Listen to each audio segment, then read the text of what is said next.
Good morning! Ano pong marirecommend ninyo if walang experience talaga?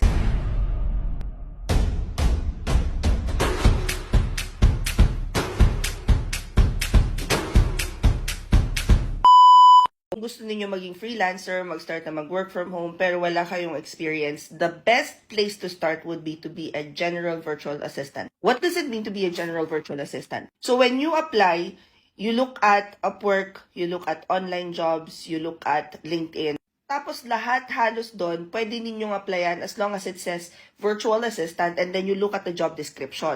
Titingnan ninyo kung ang job description ba doon is for generalist, which means you'll be doing administrative, creatives, a little bit of tech, a little bit of customer support. Kumbaga, ang gagamitin nyo lang ay core skill set ng virtual assistant.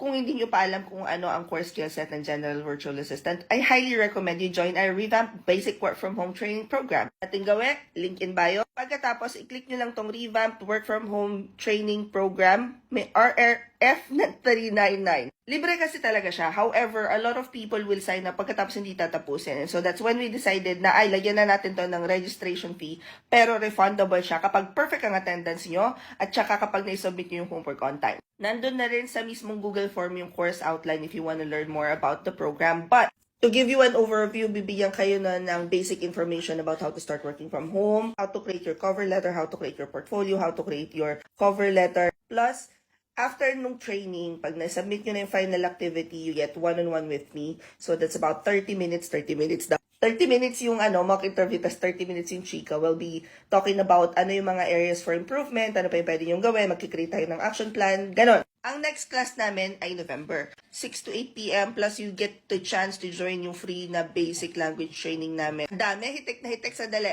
Baka may nalilimutan pa ako. Ay, guys, last class na to ng revamp for this year. Kasi December, wala talagang class gawa na magpapahinga ulit ako na napapagod na rin ako sa buhay. Ano eh? Comment any questions you guys have about working from home. Follow for more work from home. Chismis, bye!